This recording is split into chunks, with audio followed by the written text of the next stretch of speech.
بسم الله الرحمن الرحیم. السلام علیکم ورحمۃ اللہ وبرکاتہ. زما نوم اشفاق دی. د سیفټي یو نوې ویډیو سره ستاسو خدمت کې حاضر یم. نن به مونږ د سټرینډ جیکینګ باره کې خبره کوو. زموږ د چینل اکثر اوریدونکي ایکسپیرینس خلک دي او ښه په کیریئر کې کارونه شوي. د دې ویډیو مقصد دا وي چې تاسو د کار په ځای کې او په کورونو کې بعضې ویډیوز کورونو سره هم ریلیونټ دي چې خپل کارونه په محفوظه طریقې او په سیف طریقې سره وکړي. کم خلک چې نه پوه شي جی سی یا د انټرنیشنل ډپلوما د ایس پی یا سی ایس پی تیاری کوي، نو دا ویډیوز هغوی دپاره هم مددګار کیدی شي.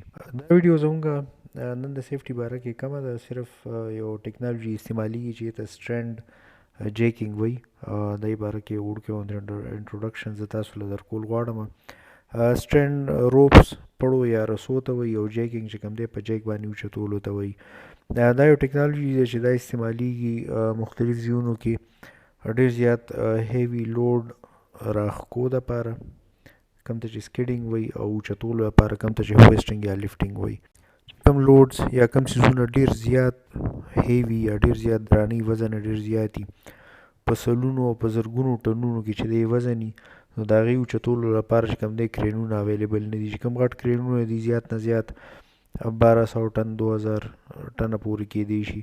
خو که یو لوډ د دې نه هم زیات وي، 4000 ټن وي، 7000 ټن وي، 30000 ټن وي، 40000 ټن وي، نو هغه بیا په کرین باندې نه اوچتولی شي او نه یې چې کوم دی راښکې شي. نو د هغې دپاره د سټرینډ جیکینګ ټیکنالوژي استعمالیږي. دا ډېر زیاته سپیشلایزډ نیش ټیکنالوژي ده او په ټوله دنیا کې صرف یو څو کمپنیانې دي چې دا کار کولی شي. سنګاپور څه کمپنیانې د سویزرلینډ دي.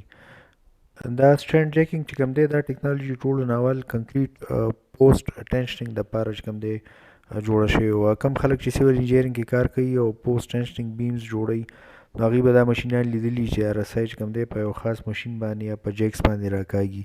ډېر زیات بریجز داسې خصوصي طور باندې هغه بریجز چې کوم د دوو بلډینګونو په منځ کې د هغې جوړولو لپاره چې کوم دی سټرینډ جیکینګ یوز کېږي. دا دغه چې کوم وي دا پول په ځمکه باندې اول جوړ کړي او بیا یې اوچت کړي، دواړو بلډینګونو منځ کې معلق کړي. کوم ریفاینریز چې دي یا ډېر زیاتې غټې کمپنیان غټې فیکټریانې دي یا پاور پلانټس دي، د هغوی بعضې مشینونه ډېر زیات هیوي، نو هغوی هم سټرینډ جیکینګ یوز کوي. د سټرینډ جیکینګ په اسانه باندې پوهېدو لپاره داسې طریقه ده لکه څنګه چې موږ کوهي نه بالټي باندې اوبه راوباسو، لکه یو رسۍ پورې بالټۍ وتړو او هغه بیا د کوهي نه راوباسو. نو څنګه چل کوو چې په یو لاس باندې پړی ونیسو، هغه داسې راوچت کړو لکه فوټ یو نیم فوټ یې راوچت کړو، بیا په بل لاس باندې پړی ونیسو، هلته یې هولډ کړو، بیا دوباره په لاس باندې چې کوم دی دا پړی راوچتو او پړی نیسو او بالټۍ بره راځي. نو همدغه شان چې کوم دی پر سټرینډ جیکینګ کې پړي یا رسۍ وي، روپس وي، د ویټ مطابق چې کوم دی کیپیسټي مطابق یې پکې دغه پړي اچولي. 6 پړي وي، روپس وي پکې، 8 پکې، 10 وي، 12 وي پکې، او جیک لګېدلی. په دې جیک کې 2 کلیپرز وي یا 2 لاسونه غوندې کي. نو په هغه یو کلیپر باندې چې کوم دی دا دغه ونیسي، روپس ونیسي او معمولي غوندې کې بره بوځي، لږ غوندې کي 6 7 8 انچ یا 1 فوټه پورې. او بل کلیپر چې کوم چې کله دا پړی بره لاړ شي، دا روپ بره لاړ شي، نو هغه ځای کې هولډ کړي.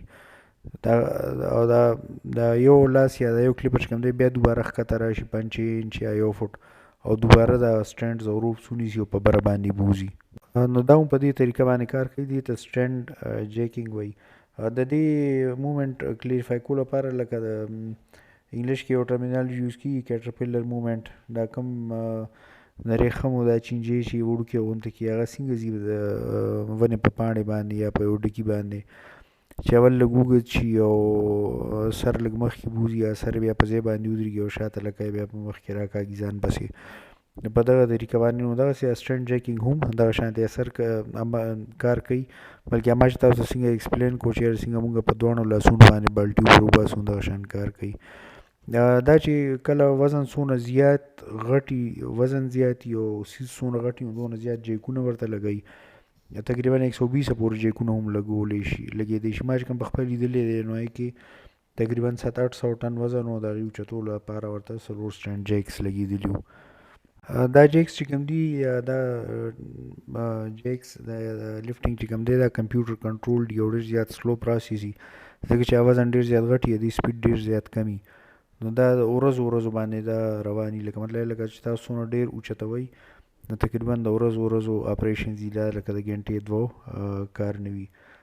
نو سیفټي پوینټ اف ویو خو ما عام چیز دی چې مطلب لکه ښکته ته بیریکیډینګ کول پکار دي. بل دی کې دا خاص خبره وي چې کم جیکس یا روپس کم سیزونه هم راځي نو دا ون ټایم یوز یي اکثر چې استعمالي کړي نو هغه بیا لرې کړي دوباره نه استعمالوي، هغه روپس هم نه استعمالوي، هغه جیک دوباره ډساسمبل کړي، د هغې سیلز آیل هر یو سیز وغیره دوباره چینج کړي. د دې ویډیو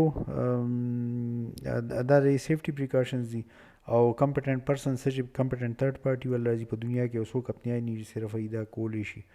ماموت ته یو 3 نور دي په سویټزرلینډ کې دي او سنګاپور کې دي.